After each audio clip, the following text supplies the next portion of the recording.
കഴിഞ്ഞ ദിവസങ്ങളിൽ ഇവിടെ ഞാൻ നിൽക്കുമ്പോൾ ഒരു മനുഷ്യൻ എഴുതിക്കൊണ്ട് വന്നിരിക്കുന്നത് 33 കോടി രൂപ കടമുണ്ടെന്നാണ്. 33 കോടി രൂപ കടം. വെള്ളച്ചീട്ടിലാണല്ലേ ഈ കുടുംബ പ്രശ്നങ്ങൾ പറയുന്ന വെള്ളച്ചീട്ടാണ് അല്ലേ? അതായത് കടവൻ്റെ ഒരു പരീക്ഷക്കാർക്ക് കുങ്കുമ നിറമുള്ള അല്ലെങ്കിൽ ഓറഞ്ച് നിറമുള്ള ചീട്ടായിരിക്കും. +1കാർക്ക് +2കാർക്ക് നീല നിറമുള്ള ചീട്ടാണ്. ആ ചീട്ട് കടം പറയാം വിഷയം. അപ്പോൾ കുടുംബ പ്രശ്നങ്ങൾ പറയുന്നത് വെള്ളച്ചീട്ടിലാണ്. വെള്ളച്ചീട്ട് വായിച്ച് നോക്കിയപ്പോൾ എഴുതിയിരിക്കുന്നത് 33 കോടി രൂപ കടമാണ്. അപ്പോൾ അത് മാത്രം എഴുതിയിട്ടാണ് എൻ്റെ അടുത്ത് 33 കോടി രൂപ കടം. അപ്പോൾ ഞാനത് ചോദിച്ചു, ഇത് എന്താണിത് പരിഹാരം എന്തെങ്കിലും മനസ്സിലുണ്ടോ എന്ന് ചോദിച്ചു. കാര്യം അദ്ദേഹത്തിൻ്റെ ബിസിനസ്സിനെ കുറിച്ച് സ്വാഭാവികമായിട്ട് നടക്കേണ്ട സ്വാഭാവിക സൊല്യൂഷനാണ് ഞാൻ ചോദിക്കുന്നത്. അതായത് ഡിവൈൻ സൊല്യൂഷനാണ്. അയാൾക്ക് വേണ്ടത് മാനുഷിക സൊല്യൂഷൻ അല്ലേ വേണ്ടത്. അപ്പോൾ അതിന് സ്വാഭാവികമായി അദ്ദേഹത്തിൻ്റെ ബിസിനസ്സുമായിട്ട് ചേർന്ന് എന്താണ് സൊല്യൂഷനാണ് മനസ്സിലുള്ളതെന്ന് ചോദിച്ചു. അമ്മയുടെ അടുത്ത് വന്ന് പറയണ മുമ്പ് നമ്മളത് ചോദിക്കുമല്ലോ. അത് ചിലത് ഞാൻ ചോദിക്കും. അപ്പോൾ അദ്ദേഹം പറഞ്ഞ് അച്ഛാ ഗൾഫിൽ എൻ്റെ ഒരു ഓർഡർ റിജക്റ്റ് ചെയ്തതെന്ന് പറഞ്ഞു. അപ്പോൾ അത് 32 കോടി രൂപയുടെ ഓർഡറാണ് റിജക്റ്റ് ചെയ്തിരിക്കുന്നത്. കമ്പനി വരെ സ്കോഷായി പോയി, സ്മാഷ്. അത് കമ്പനി നിലവില്ലാത്ത രീതിയിൽ കമ്പനി ലോക്ക്ഡൗൺ ആയി. അതാണ് പ്രശ്നം. അപ്പോൾ അത് ഒരു മെയിൽ അയാൾക്ക് കഴിഞ്ഞ ദിവസങ്ങൾ വന്നായിരുന്നു. നിങ്ങളെ റിജക്റ്റ്, നിങ്ങൾ ഓർഡർ പ്ലാസ്റ്റിക് എന്തോ ഉണ്ടാക്കി കൊടുക്കണം, അത് ജോലിയാണ്. പ്ലാസ്റ്റിക് ഉൽപ്പന്നങ്ങളെ അദ്ദേഹം പുതിയ സിസ്റ്റം അനുസരിച്ച് യൂറോപ്യൻ ഓർഡറിന് പറ്റുന്ന രീതിയിലുള്ള പുതിയ യന്ത്രങ്ങളൊക്കെ സംഘടിപ്പിച്ചിട്ട് ഉൽപ്പന്നത്തിൽ മികവുണ്ടാക്കി ഒക്കെ വന്നപ്പോൾ ഓർഡർ പോയി. ഉൽപ്പന്നത്തിൽ മികവ് യൂറോപ്യൻ വിപണി കൊടുക്കാൻ പറ്റിയ പ്ലാസ്റ്റിക് ഉൽപ്പന്നങ്ങളാണ് ഉണ്ടാക്കിയിരിക്കുന്നത്. പക്ഷേ അതിൻ്റെ ഓർഡർ ഖത്തറിലെ ഓർഡറാണ് പോയിരിക്കുന്നത്. അപ്പോൾ 33 കോടി രൂപ കടവായി. അമ്മ പ്രത്യക്ഷപ്പെട്ട സ്ഥലത്താണ് നമ്മളിത് വിഷയം കൊണ്ടുവന്ന് സമർപ്പിക്കുന്നത്. അതിന് പ്രത്യേക പ്രാർത്ഥനയുണ്ട്. അപ്പോൾ ഞാൻ ഇദ്ദേഹത്തിനോട് പറഞ്ഞത് ഓർഡർ പോയി വെച്ചാന്ന് പറഞ്ഞത്, ആ കമ്പനിയും പോയെന്ന്, നമുക്ക് ഓർഡർ തന്ന കമ്പനിയും പോയെന്നാണ്. അപ്പോൾ ഇത് വന്ന് ഞാൻ അമ്മയോട് ഇതുപോലെ അങ്ങനെ പറയും, അവൻ്റെ ഓർഡർ തിരിച്ചു കൊടുക്കണം. കാര്യം തിരിച്ചു കൊടുക്കാൻ ഒരു മാർഗ്ഗമുണ്ട്. കമ്പനി തന്നെ ഇല്ലാത്ത സ്ഥിതിക്ക് ഓർഡർ അങ്ങനെ തിരിച്ചു കൊടുക്കുന്നത്. പക്ഷെ നമുക്കറിയാം ആരോടാണ് നമ്മൾ പറയണതെന്നത് നമുക്കറിയാം, എവിടെയാണ് നമ്മൾ നിൽക്കുന്നതെന്നും അറിയാം. ഇങ്ങനെ ഈ ദൈവത്തിലേക്ക് വരുമ്പോൾ കുറേ കാര്യങ്ങൾ നമ്മൾ അറിയണം. എവിടെയാണ് വന്ന് നിൽക്കുന്നത്, ആരോടാണ് പറയണത്, എന്താണ് പറയണത്, ഈ വിഷയത്തെക്കുറിച്ചൊക്കെ നമുക്കൊരു മിനിമം നോളജ് ഉണ്ടാകണം. ഇനി പറയുന്ന രീതിക്ക് നമുക്കതിനുള്ള ഒരു കപ്പാസിറ്റി എപ്പോഴും എൻ്റെ മക്കൾ ഉണ്ടാക്കിയെടുക്കേണ്ടത് ദൈവമായിട്ടൊരു പേഴ്സണൽ റിലേഷൻസ് ഉണ്ടാക്കിയെടുക്കണം. നിങ്ങൾക്ക് പേഴ്സണൽ റിലേഷൻ ഇല്ലെന്ന് ഞാൻ പറയണില്ല, പക്ഷേ നിങ്ങളുടെ വിഷയവുമായിട്ടാണ് പേഴ്സണൽ റിലേഷൻ ഉള്ളത്. ഉടമ്പടി പരാജയപ്പെടുന്നതിൻ്റെ കാരണം നമ്മൾ ആ വിഷയവുമായിട്ട് നമുക്ക് പേഴ്സണൽ റിലേഷൻ, വ്യക്തിപരമായ റിലേഷൻ ഉണ്ടോ എന്ന് ചോദിച്ചു കഴിഞ്ഞാൽ ഉണ്ട്. എന്തുമായിട്ടാണ്? നിങ്ങളുടെ വിഷയം, ജോലി പോയെന്ന ആ വിഷയവുമായിട്ട് നിങ്ങൾക്ക് പേഴ്സണൽ റിലേഷൻ ഉള്ളത്. അല്ലെങ്കിൽ നിങ്ങൾ പരീക്ഷ എഴുതി, നിങ്ങൾ പരീക്ഷ ക്വസ്റ്റ്യൻസ് ഒന്നും വന്നില്ല, എഴുതിയെല്ലാം തെറ്റാന്ന് നിങ്ങൾക്കറിയാം. അത് തെറ്റാണല്ല ഇതിൻ്റെ റിസൾട്ട് എന്ത് കുളവാകുമല്ലോ. അപ്പോൾ വിഷയവുമായിട്ടാണ് നിങ്ങൾക്ക് പേഴ്സണൽ റിലേഷൻ ഉള്ളത്. ഇതൊരു പാരഡൈം ഷിഫ്റ്റിൽ വരണം, നേരെ തിരിച്ച് വരണം. കട്ടെടുത്ത് വരിക എന്ന് പറയില്ല, അതുപോലെ എന്താണ് വിഷയവുമായിട്ട് നമുക്ക് യാതൊരു ബന്ധവുമില്ല. പിന്നെ എന്താണ് ദൈവവുമായിട്ട് ബന്ധം.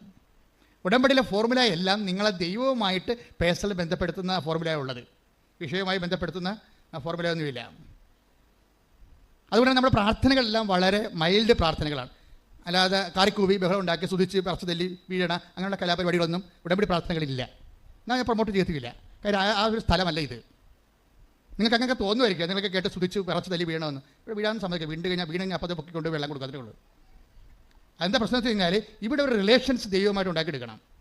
അത് ദൈവത്തിന് തോന്നണം സത്യസന്ധമാണെന്ന്. നിങ്ങൾക്ക് തോന്നിയാൽ മാത്രം പോരാ, ദൈവത്തിന് തോന്നണം ഈ റിലേഷൻ സത്യസന്ധമാണെന്ന് തോന്നണം. കാര്യം ഇവിടെ പ്രോബ്ലം എപ്പോഴും വന്നിരിക്കുന്ന ഒരു വിഷയം എന്ന് പറയുന്നത് എല്ലാവർക്കും ദൈവമായിട്ട് ബന്ധമുണ്ട്. പക്ഷേ ഇഷ്യൂ ബേസ്ഡ് വരുമ്പോൾ നിങ്ങളുടെ സ്വന്തം സ്വഭാവം കാണിക്കും. കൃപാസന ഒരു ആധ്യാത്മികമായി കളരി എന്ന രീതിയിൽ അവിടെ പഠിക്കേണ്ടത് എങ്ങനെയാണ് ദൈവമായിട്ട് ഒരു ഇൻട്രാക്ഷൻ സാധിക്കേണ്ടത് എങ്ങനെയാണ്. എപ്പോഴും നമ്മൾ ശ്രദ്ധിക്കേണ്ടത് ഒരു വിഷയം വന്നാൽ നമ്മളുടെ കയ്യിൽ അസ്ഥിഭദ്രത പ്രധാനപ്പെട്ട വിഷയമാണ്. ഇപ്പോൾ നിങ്ങളുടെ വീട്ടിൽ നിന്ന് ഇറങ്ങിയപ്പോൾ തന്നെ ഇന്ന് വീട്ടിലുള്ള എല്ലാവരും പറഞ്ഞ് ഇവിടെ നിൽക്കി ഇന്ന് അളിയൻ വരും, അല്ലെങ്കിൽ ഇന്ന് എൻ്റെ ബന്ധുക്കൾ വരും, സ്വന്തം അത് ഇന്നിവിടെ നിൽക്ക്, നമുക്ക് അടുത്ത ഞായറാഴ്ച പോകാമല്ല ഉടമ്പടി ധ്യാനത്തിന് എന്ന് പറഞ്ഞ് നിങ്ങളെ പിടിച്ച് തെറ്റി വിചാരിച്ചോ. വീട്ടിൽ ഉള്ളവർ പിടിച്ച് നിർത്തും. അവരുടെ ഉദ്ദേശം അവിടെ നിൽക്കുക എന്നുള്ളതിനാൽ അവർക്ക് വേറെ എന്തെങ്കിലും ഉദ്ദേശം ഉണ്ടാവും. അത് ദൈവികമായ ഉദ്ദേശമായിരിക്കത്തില്ല, മാനുഷികവും കുടുംബപരമായ ഉദ്ദേശമൊക്കെ ആയിരിക്കും. പക്ഷേ നിങ്ങൾ അവിടെ നിന്ന് സ്കൂട്ടായി ദൈവത്തിനടുത്ത് വരികയും അപ്പോൾ അതിനൊരു പോയിൻ്റ് ഉണ്ട്. ഇനി എന്താ കാര്യം? നിങ്ങൾക്ക് അവിടെ വീട്ടിൽ നിൽക്കാൻ കഴിയുമായിരുന്നിട്ടും അതിന് സമ്മർദ്ദം ഉണ്ടായിട്ടും നിങ്ങൾ അവിടെ നിന്ന് വന്ന് ദൈവവചനത്തെ അതിനേക്കാൾ പ്രാധാന്യമായിട്ട് കരുതിക്കൊണ്ട് ഇതിൽ ഇൻവെസ്റ്റ് ചെയ്തു. ഇതിൻ്റെ പേരിൽ വീട്ടിൽ ചെല്ലുമ്പോൾ ചിലപ്പോൾ നമ്മുടെ തന്ത തന്നെ നമ്മുടെ തന്തയ്ക്ക് വിളിച്ചെന്ന് വരും. തന്തമാർ തന്നെ നമ്മുടെ തന്തയ്ക്ക് വിളിക്കുന്നത്. അപ്പോൾ അതൊക്കെ നമ്മൾ സന്തോഷത്തോടെ കേട്ട് അതൊക്കെ അക്കൗണ്ടിലാക്കി വീണ്ടും ഒരു പോയിൻ്റ് ഉണ്ടാക്കും. വീണ്ടും ഒരു പോയിന്റ് ഉണ്ടാക്കും. നിങ്ങൾ ഒരു കാരണവശാലും വിട്ടുകൊടുക്കരുത്, ഇതൊരു യുദ്ധമാണ്. എന്ന് വെച്ചാൽ നമ്മളെ സംബന്ധിച്ചിടത്തോളം നമ്മുടെ മുമ്പിലുള്ളത് ദൈവവുമായിട്ട് ഒരു പ്രേസൻ. എന്താണെന്നറിയാമോ, ദൈവത്തിന് ഒരു പ്രശ്നമുണ്ട് വെച്ചാൽ, ദൈവം എന്തെങ്കിലും ക്രൂഷ്യൽ ഇഷ്യൂ ഉണ്ടാകുമ്പോൾ ദൈവം റിപ്പോർട്ട്, അപ്പോൾ മാത്രമേ പേഴ്സണൽ റിപ്പോർട്ട് പറയത്തുള്ളൂ. നിങ്ങളുടെ ജീവിതത്തിൽ ക്രൂഷ്യൽ ഇഷ്യൂ ഉണ്ടാകുമ്പോൾ മാത്രമേ ദൈവം നിങ്ങളുടെ പേഴ്സണൽ ദൈവം എന്താ എഴുതി വെച്ചിരിക്കണമെന്ന് കാണിക്കത്തുള്ളൂ. നിങ്ങളുടെ ജീവിതത്തിൽ ഒരു പ്രത്യേക പ്രശ്നം ഉണ്ടായി, നിങ്ങളൊരു ക്രൂഷ്യൽ ഇഷ്യൂലായി, നിങ്ങൾക്ക് ദൈവത്തെ വിട്ട് നിൽക്കാൻ പറ്റാത്ത അവസ്ഥ, ദൈവം നിങ്ങളെ സഹായിച്ചാൽ മാത്രമേ നിങ്ങൾ നിലനിൽക്കത്തുള്ളൂ. അങ്ങനെ അതാണ് ക്രൂഷ്യൽ ഇഷ്യൂ എന്ന് പറയുന്നത്. ഞാൻ ഈ ഇടയ്ക്ക് ഈ ക്രൂഷ്യൽ ഇഷ്യൂ എന്നൊക്കെ പറയുമ്പോഴേ വലിയപ്പന്മാരൊക്കെ എന്നെ രൂക്ഷമായി നോക്കുന്നത് വല്ല തെറിയല്ലോ ആയിരിക്കും അത്. ഞാൻ ഉദ്ദേശിക്കുന്നത് ഇത്രയേ ഉള്ളൂ. ഒരു വലിയ പ്രശ്നം ഉണ്ടായി വരുമ്പോഴേ അത് ദൈവം കഴിഞ്ഞാൽ മാത്രമേ നമുക്ക് നിലനിൽപ്പുള്ളൂ. അങ്ങനെ ഒരു എഡ്ജിലാണ്, അറ്റത്താണ് നമ്മൾ നിൽക്കണമെന്നുണ്ടെങ്കിൽ ദൈവം ഉടനെ പേഴ്സണൽ ഡയറി കാണിക്കും. നമ്മൾ അവിടെയാണ് പ്രശ്നം. നമ്മളെക്കുറിച്ച് എഴുതി വെച്ചിരിക്കണ കാണിക്കും. കാര്യം പല സമയത്ത് നമ്മൾ ദൈവത്തിന് പണി കൊടുത്തിട്ടുണ്ട് തിരിച്ച്. നമ്മുടെ സ്വന്തം കാര്യത്തിന് വേണ്ടി, നമ്മുടെ താല്പര്യത്തിന് വേണ്ടിയും അഭിരുചിക്ക് വേണ്ടിയും നമ്മൾ ദൈവത്തിൻ്റെ മറന്ന് വേറെ കാര്യങ്ങൾക്ക് താല്പര്യം കൊടുത്ത് പോയിട്ടുള്ള ഒത്തിരി ചരിത്രങ്ങളുണ്ട്. അപ്പോൾ അതുകൊണ്ട് ഈ മോസസിൻ്റെ ജീവിതത്തിലുണ്ടായിരുന്നു ഇങ്ങനെയുള്ള വിഷയങ്ങൾ. അപ്പോൾ ദൈവം പറഞ്ഞു, മോസസിനെ കുറിച്ച് നിങ്ങൾ കമൻറ്റ് ചെയ്യേണ്ട, ഐ നോ ഹിം എന്ന് പറഞ്ഞു. അതാണ് പ്രശ്നം. അത് പറയണം. Take the word of God. ശ്രദ്ധിക്കട്ടെ. ഹല്ലേലൂയ. കേട്ടെ, പുറപ്പാട് 33:17 എന്താ പറയണേ? കർത്താവ് മോശയോട് പറഞ്ഞു, നീ ആവശ്യപ്പെട്ട ഈ കാര്യവും ഞാൻ ചെയ്യും. എന്തെന്നാൽ നീ എൻ്റെ പ്രീതി നേടിയിരിക്കുന്നു, നിന്നെ എനിക്ക് നന്നായി അറിയാം. ഇതാണ് പ്രശ്നം. നീ എൻ്റെ പ്രീതി നേടുക എന്ന് മരപ്പെട്ടിക്കും പറ്റും. പക്ഷേ അവസാനം പറയുന്നത് ഇത്തിരി പെസകാണ്. എന്താണ്? നിന്നെ എനിക്ക് ഫോർ ഗുഡ് ഓർ ബാഡ്, നന്നായിട്ടായാലും മോശമായിട്ടായാലും ഐ നോ യു. ഇതിൽ നിന്ന് നമുക്ക് രക്ഷപ്പെടാൻ പറ്റത്തില്ല. നന്നായിട്ടായാലും മോശമായിട്ടായാലും എനിക്ക് നിന്നെ അറിയാം. അപ്പോൾ മോസസിനെ കുറിച്ച് അറിയാവുന്നത് നന്നായിട്ടാണ്. അതാ വിഷയം. നന്നായിട്ടാണെന്ന് വെച്ച് കഴിഞ്ഞാൽ അതായത് എൻ്റെ മക്കളെ, ഉടമ്പടി എന്ന് പറയുന്നത് ഞാൻ എപ്പോഴും പറയാം, ഇറ്റ്സ് എ ബൈലാറ്ററൽ എഗ്രിമെൻ്റ് എന്ന് പറയും. പേഴ്സൺ ടു പേഴ്സൺ എഗ്രിമെൻ്റാണ്. അതോടുകൂടി നമ്മൾ ഒരു തീരുമാനം എടുത്തിരിക്കുകയാണ്. എന്താണ്? ദൈവത്തിന് വേണ്ടി ജീവിക്കാൻ വേണ്ടി തീരുമാനമെടുക്കുകയാണ്. നമ്മുടെ വിഷയത്തിനല്ല പ്രാധാന്യം, പിന്നെ എന്താണ്? ദൈവമായിട്ടുള്ള പേഴ്സണൽ ബന്ധത്തിനാണ് പ്രാധാന്യം. ഇത് ഭയങ്കര സീരിയസ് ആയിട്ട് എടുക്കണേ. മോസസ് ഈ കണ്ട ജനങ്ങളെ മുഴുവൻ ഈജിപ്തിൽ നിന്ന് വിളിച്ചിറക്കി മരുഭൂമിയിലൂടെ കൊണ്ടുപോകുമ്പോഴും ആ മനുഷ്യന് ദൈവത്തോട് മാത്രമായിരുന്നു കൂറ്, ജനങ്ങളോടുള്ള കൂറ്, ദൈവത്തോടെ കൂറ്. അതുകൊണ്ടാണ് ദൈവം പറയണത്, ഒരിക്കൽ മോസസ് സീനായി മലമുകളിലേക്ക് പോയി, പിന്നെ കാണാണ്ടായി. 5-6 ദിവസത്തെക്കുറിച്ച് മോസത്തിനെക്കുറിച്ച് ഒരു പിടിയുമില്ലാതെ. അപ്പോൾ കുറേ ജനങ്ങൾ പറഞ്ഞ്, ജനങ്ങളുടെ കൂട്ടത്തിൽ എപ്പോഴും പ്രതിപക്ഷം ഉണ്ടാകും, ദൈവത്തിൻ്റെ പ്രതിപക്ഷം. കുടുംബത്തിലുണ്ടാകും, നിങ്ങളുടെ കുടുംബത്തിലുണ്ടാകും ദൈവത്തിൻ്റെ പ്രതിപക്ഷം. ദൈവത്തിൻ്റെ ഭരണകക്ഷി ഉണ്ടാകും, ദൈവത്തിൻ്റെ പ്രതിപക്ഷം ഉണ്ടാകും. എന്തെങ്കിലും ഒരു ഇഷ്യൂ ഉണ്ടായി, കെട്ടിയെടുത്ത് ആലപ്പുഴ പോയില്ല, എന്നിട്ട് ഉണ്ടാക്കിയ ഇവിടെ ചോദിക്കും, എടി ഞാൻ വേല എടുത്തിട്ടാണ് കഞ്ഞി വെക്കണത്, അല്ലാതെ ഉടമ്പടി എടുത്തിട്ടല്ല. അതാണ് ദൈവത്തിൻ്റെ പ്രതിപക്ഷം. അവനവരോണ്ട അത് എന്തെങ്കിലും ഈടറ വരുമ്പോൾ മാത്രമേ അത് ദൈവത്തിൻ്റെ പ്രതിപക്ഷം വരത്തുള്ളൂ. അല്ലെങ്കിൽ മിണ്ടാതെ അടങ്ങി ഒതുങ്ങി അവിടെ ഇരുന്നുള്ളൂ. നീ സാക്ഷ്യം പറഞ്ഞു കഴിഞ്ഞാൽ നിനക്ക് അനുഗ്രഹിച്ചിട്ട് സാക്ഷ്യം പറഞ്ഞു, അത് പറഞ്ഞു, ഒരു ഓയൊക്കെ വെച്ചാൽ ഇരുന്നുള്ളൂ, കുഴപ്പമില്ല, ഉപദ്രവം ചെയ്യത്തില്ല. പക്ഷേ എന്തെങ്കിലും നമ്മുടെ ജീവിതത്തിൽ വിശ്വാസത്തിന് എതിരെ സംഭവിച്ചാൽ ഈ പ്രതിപക്ഷം ശക്തി പ്രാപിക്കും ഉടനെ. ആങ്ങളെയാകാം, ചിലപ്പോൾ അയൽവാസിയാകാം, അപ്പനാകാം, അമ്മയാകാം, എല്ലാവരും വരും, രംഗത്ത് വരും. അപ്പോൾ അക്കാലങ്ങളിലൊക്കെ നിങ്ങൾ ചെയ്യേണ്ട സംഭവിച്ചു കഴിഞ്ഞാൽ, അവർ പറഞ്ഞാൽ ശരിയായിരിക്കും, അറിയത്തില്ല എന്ന് പറയരുത്. നിങ്ങൾ സ്റ്റാൻഡ് എടുക്കണം. ദൈവത്തിൻ്റെ കൂടെയുള്ള ജീവിതത്തിൽ കോംപ്രമൈസ് ഇല്ലാത്ത, ഒത്തുതീർപ്പില്ലാത്ത സ്റ്റാൻഡ് എടുക്കണം. ഇതെല്ലാം പോയിൻറ്റ്സ് ആയിട്ട് മാറും. പോയിൻറ്റ്സ് ആയിട്ട് മാറി വരുമ്പോൾ കുറച്ച് കഴിയുമ്പോൾ ദൈവം തന്നെ പേഴ്സണലായിട്ട് നിങ്ങളുടെ മുമ്പിൽ പ്രത്യക്ഷമാകും പോലെയുള്ള അനുഭവങ്ങളുണ്ടാകും. അതുകൊണ്ടാണ് അച്ഛൻ ആദ്യമേ പറഞ്ഞത്, മക്കളെ വിഷയത്തെ പ്രാധാന്യം കൊടുക്കരുത്. നിങ്ങൾ ഉടമ്പടി എടുക്കുമ്പോൾ ചിന്തിക്കേണ്ട, ദൈവമേ ഞാനും നീയുമായിട്ടൊരു വ്യക്തിപരമായ ബന്ധമുണ്ടാകാൻ, അത് ദൈവാനുഭവത്തിന് വേണ്ടി എന്നെ, മനസ്സിലായില്ലേ? ഉടമ്പടി പ്രാധാന്യം കൊടുക്കുന്നത് എന്തിനാണ്? ദൈവാനുഭവം എന്ന് പ്രാർത്ഥിച്ച കർത്താവേ, ഞാൻ ചെയ്ത ഉടമ്പടി പാലിച്ചുകൊണ്ട് ഞാനും ദൈവവും തമ്മിലെ സ്വകാര്യമായ ഒരു ബന്ധത്തിന്റെ ദൈവിക അനുഭവത്തിനായി എന്നെ സഹായിക്കണമേ. ശ്രദ്ധിക്കട്ടെ. ഹല്ലേലൂയ.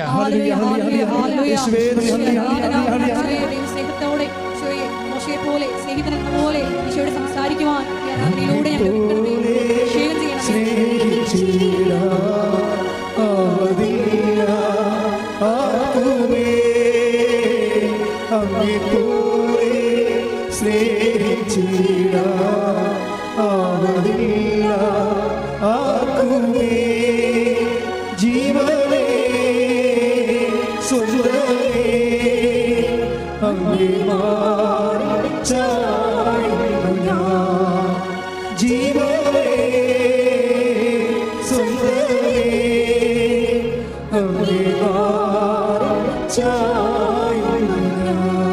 പരിശുദ്ധ പരമദിവ്യകാരുണ്യത്തിന് നേരവും ആരാധനയും സ്തുതിയും പുകഴ്ചയും ഉണ്ടായിരിക്കട്ടെ. അപ്പൊ മോസസിനോട് ദൈവം എന്താ പറഞ്ഞത്?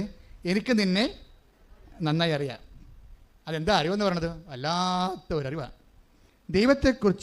ദൈവത്തെ നമ്മളെക്കുറിച്ചുള്ള അറിവ്, അതാണ് നമ്മളുടെ ഉടമ്പടിയുടെ ഒരു നിയോഗം എന്ന് പറയുന്നത്. കർത്താവേ, എന്നെക്കുറിച്ച് നല്ലതറിയാൻ, നന്നായി അറിയാൻ ഈ ഉടമ്പടിയിലൂടെ എന്നെ സഹായിക്കണമേ. അപ്പോൾ ദൈവത്തിനായിരിക്കണം പ്രാധാന്യം. നിങ്ങളുടെ ജോലി, വീട്, വിവാഹം, ഇതൊക്കെ നിസ്സാരമാണ്. ഞാൻ ആ മനുഷ്യൻ്റെ കാര്യം 33 കോടി രൂപ കടമുണ്ട്. അപ്പോൾ ഞാൻ ചോദിച്ചത് എങ്ങനെയാണ് ഇത് വർക്കൗട്ട് ചെയ്യണത്? നിങ്ങളുടെ മനസ്സിൽ വല്ല ഐഡിയ ഉണ്ടോ? അപ്പോൾ അച്ഛാ, അത് കമ്പനി പൂട്ടിപ്പോയി, ഓർഡർ ക്യാൻസലായി, അതാണ് എൻ്റെ അവസ്ഥ എന്ന് പറയും. അപ്പോൾ ഞാൻ അമ്മയോട് പറഞ്ഞു, അമ്മ കമ്പനി പൂട്ടിപ്പോയി, ഓർഡർ ക്യാൻസലായി. അത്രയാണ് ഞാൻ പറഞ്ഞത്. 10 മിനിറ്റ് കഴിഞ്ഞപ്പോൾ അയാൾക്ക് ഖത്തറിൽ നിന്ന് വിളി വന്നു. എന്താണ്? നിങ്ങളുടെ ഓർഡർ റീഇൻസ്റ്റേറ്റ് ചെയ്തിരിക്കണം എന്ന്. ഉടമ്പടിയിലൂടെ സമയബന്ധിതമായിട്ട് നന്ദി പറയും. ആ മനുഷ്യൻ അപ്പം തന്നെ വന്ന് സാക്ഷ്യം പറഞ്ഞിട്ടാണ് പോയത്. അതെന്താ പ്രശ്നം വെച്ചാൽ അത്രയും സ്പീഡാണ് ഉടമ്പടി എന്ന് പറയുന്നത്. അത്രയും സ്പീഡാണ്. പൂട്ടിയ കമ്പനി വീണ്ടും തുറപ്പിച്ച് നഷ്ടപ്പെട്ട ഓർഡർ തിരിച്ചു കൊടുക്കാൻ ദൈവത്തിന് സെക്കൻഡുകൾ മതി. പക്ഷേ അതല്ല പ്രശ്നം. ഈ ഒരു ബന്ധം നിങ്ങൾ ഉണ്ടാക്കിയെടുക്കണം. അല്ല, ഒരു വിഷയം കഴിഞ്ഞിട്ട് പോയി ഇനി അടുത്ത വിഷയം വരുമ്പോൾ ദൈവത്തോട് ഇടപെടാം. ഇപ്പോൾ ഒരു വിഷയം ഉണ്ടായി, നമ്മൾ സാക്ഷ്യം പറഞ്ഞു പോയി, ഇനി അടുത്ത വിഷയം, എന്നിട്ട് പിന്നെ ലോകത്താനായിട്ട് ജീവിക്കും. എന്നിട്ട് പിന്നെ അവസാനം ഒരു വിഷയം ഉണ്ടാകുമ്പോൾ വീണ്ടും ദൈവത്തിലേക്ക് വരുമ്പോൾ ദൈവം പറയും, എനിക്ക് നിന്നെ അറിയാം എന്ന് പറയും. നിനക്കെന്താണ്? അന്ന് അടങ്ങുന്നവൻ അപ്പൻ. അതാണ് പ്രശ്നം. അതായത് ഈ വിഷയം വെച്ചാണ് നീ എന്നോട് അടുത്ത് വരണത്. നിനക്ക് ഞാനല്ല പ്രശ്നം, വിഷയമാണ് പ്രശ്നം. വിഷയബന്ധിയാണ്, വ്യക്തിബന്ധിയല്ല. ഉടമ്പടിയിൽ എപ്പോഴും വരണ വിഷയം, ദൈവം ഒരു ഉടമ്പടി നിങ്ങളുടെ ഭൗതിക സാഹചര്യങ്ങളെയും സമ്മർദ്ദങ്ങളെയും ഉടമ്പടിയുടെ ഭാഗമാക്കാൻ കാരണം ദൈവം നിങ്ങളുടെ ജീവിതത്തിൽ ദൈവത്തെ ഒരു വിഷയമാക്കാൻ ആഗ്രഹിക്കുന്നത് കൊണ്ടാണ്. മനസ്സിലായ? Praise the Lord. ഹല്ലേലൂയ. അതുകൊണ്ട് തന്നെ ഇന്ന് ഒരു ദൈവികമായ ലക്ഷ്യമുണ്ട്. എന്താണ്? ദൈവവും നിങ്ങളും തമ്മിൽ ഒരു ബന്ധമുണ്ടാകാൻ വേണ്ടിയാണ് ദൈവം നിങ്ങൾക്ക് സാഹചര്യത്തിൽ സമ്മർദ്ദം തന്നിട്ട് അത് ഉടമ്പടി വിഷയമാക്കിയിരിക്കുന്നത്.